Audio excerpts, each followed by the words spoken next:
Yeah! With that battle, Santa!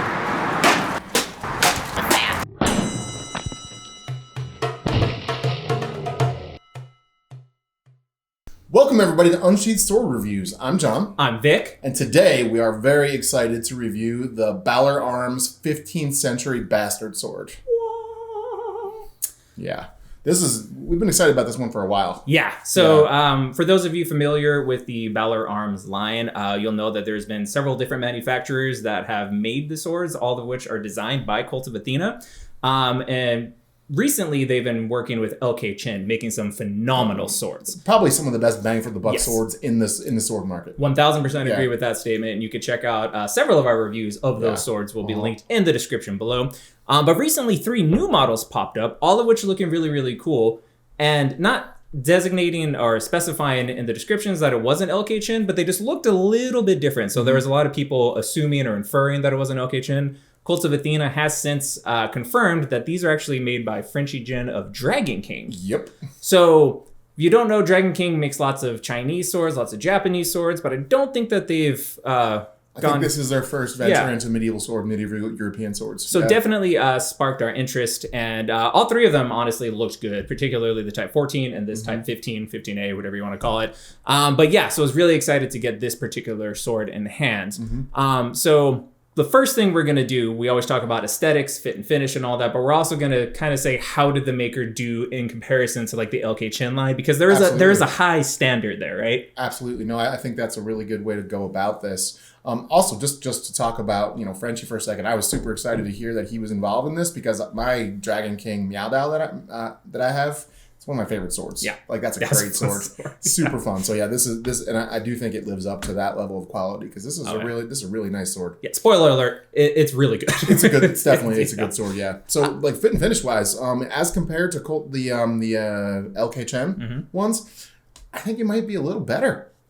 Okay, fair. Yeah. Maybe, there are a couple of, it's like the leather is not as nice as some of the other swords we're going to review coming up in the next few, like the Vision Strasbourg, for example. So stay tuned for that. Let's talk about a high bar, though. Yeah. But I do think it is solidly mid-range leatherwork. Yeah, no, I agree. So I actually think that in terms of the grip specifically, the design as a whole, so you could probably tell this has a very kind of iconic look to it because it is inspired by the Castillon group of swords. Specifically, the Group B swords. Those typically have fishtail pommels and, these kind of quillions that swell out to bulbs at the end. So it's not a one-for-one copy of any of those. Like if you look, even the ones that this most looks like, there are differences in the pommel and the guard and all that. So this is more inspired by, and I do think captures the essence of those swords very well. Agree. Yeah, for sure. It's like an average of them almost. Yeah. So the Type B stuff. So with that said, the aesthetic of the sword I think looks really, really cool. In terms of fit and finish, I think this is either on par with or better than some of the LK Chen Balaur Arms swords. Agreed. One thing that I was surprised to see that I wasn't expecting was the dimension to the guard and pommel.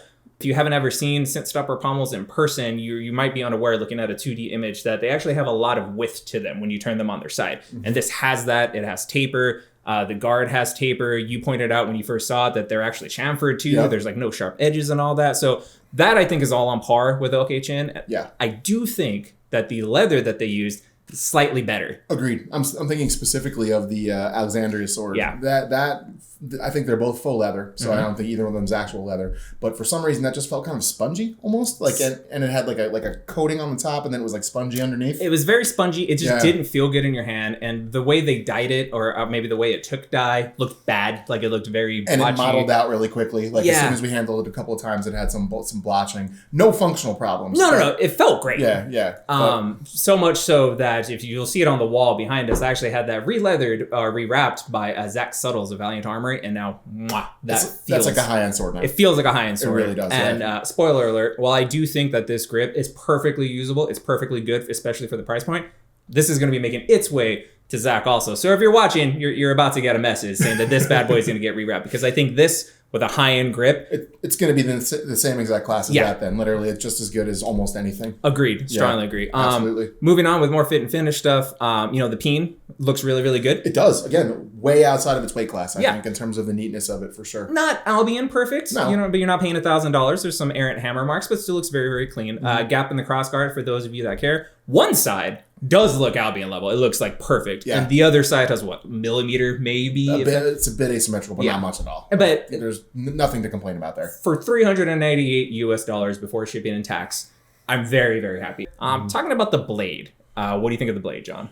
It's an amazing, amazing blade. It's a great representation of a Type 15 blade, which is awesome to begin with, right?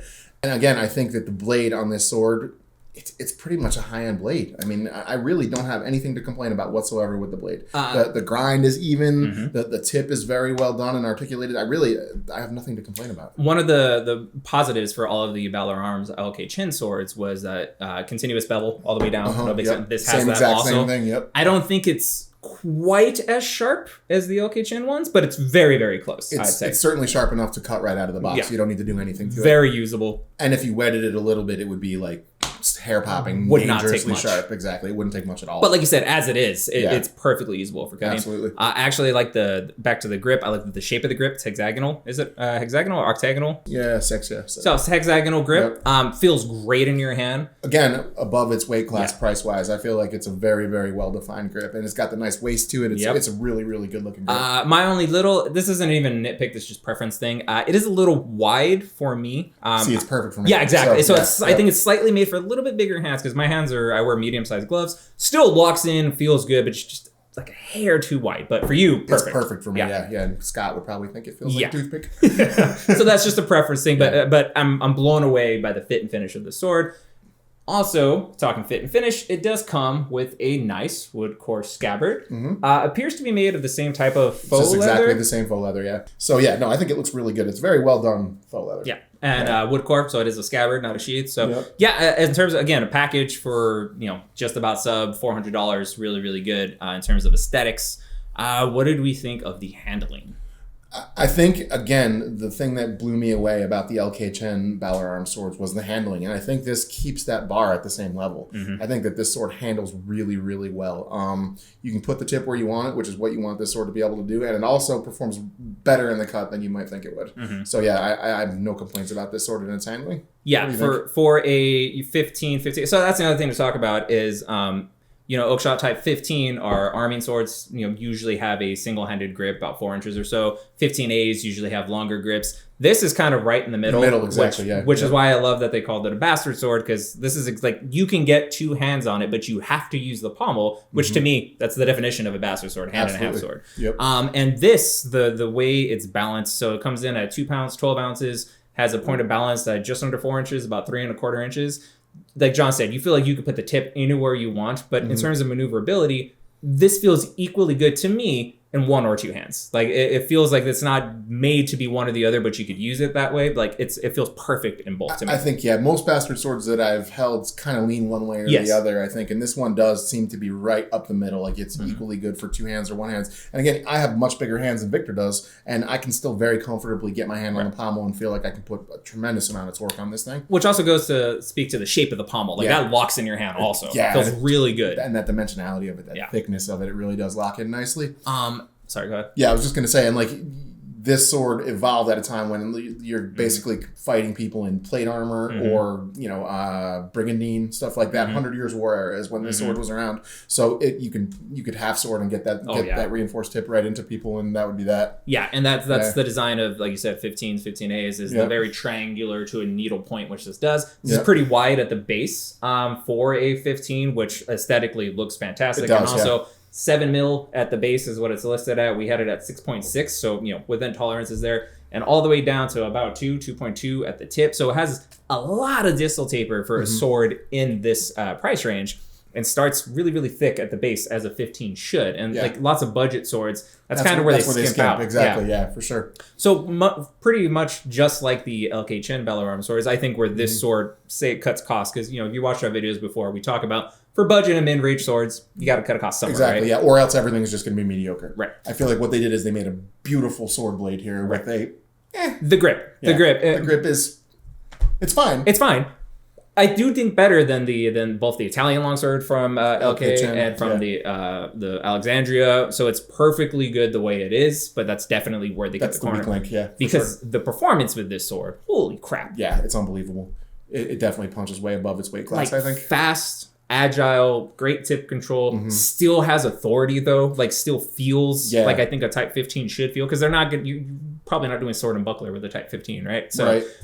See, I would picture, I think the width of the blade at the bottom, like you said, which is kind of uncharacteristic of a 15, I feel like that might make it cut better than maybe even a 15 should. Well, not necessarily uncharacteristic, just slightly less common. Because lots of 15As were very, very long, narrow. Like think the Royal Armory's 14th century sword, right? But there are lots of examples that are slightly shorter blades that kind of flirt with, being an arming sword, but with slightly longer grip, that are significantly wider. And I do think you're right. That completely aids in its cutting ability. Because I think it cuts better than the average 15 would, I think. Right. Yeah. And a lot of that, I think, is definitely due to how sharp it is out the box and all that kind of stuff. And the continuous bevel, which helps a lot with cutting. So, yeah. So yeah, a lot more fun to cut with than I was personally anticipating. Me too, absolutely. I figured this would be a really cool sword to own because of its part in history, but maybe wouldn't be the most fun backyard cutter, and I feel like I was very pleasantly surprised. Me too. Yeah. So I definitely think if the look of the Castillon or Castilian, however you say it, let us know in the comments. Like, do the thing where you enunciate each letter for us. But I feel like if you like that aesthetic,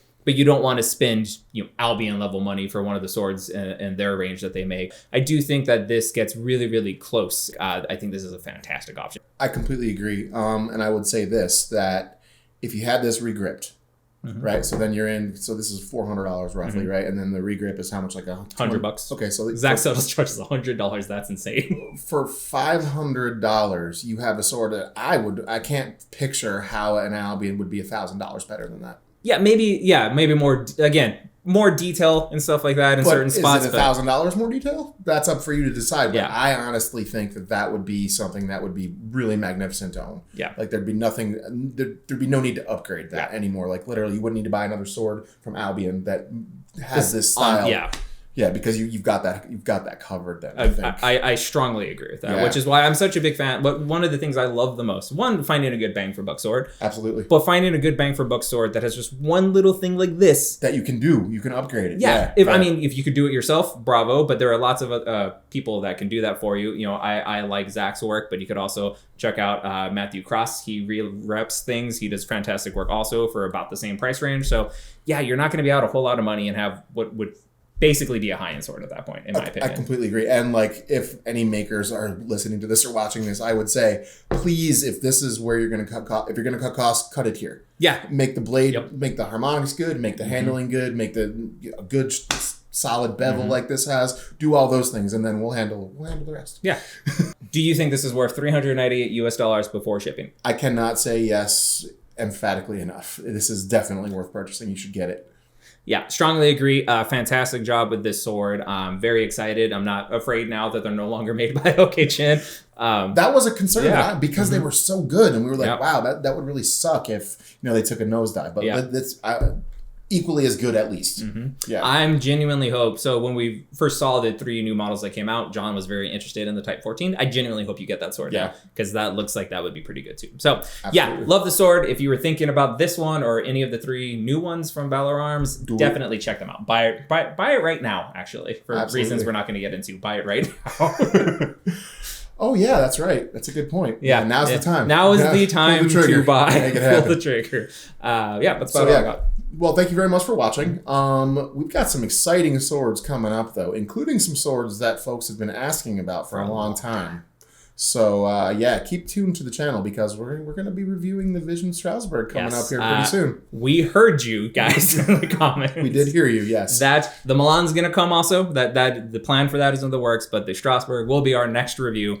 And I've been waiting to talk about that bad boy for a long time. We're definitely excited to talk about that. Yeah. Buy this sword and stay tuned. Be sure to like, subscribe, hit the bell for notifications. Peace.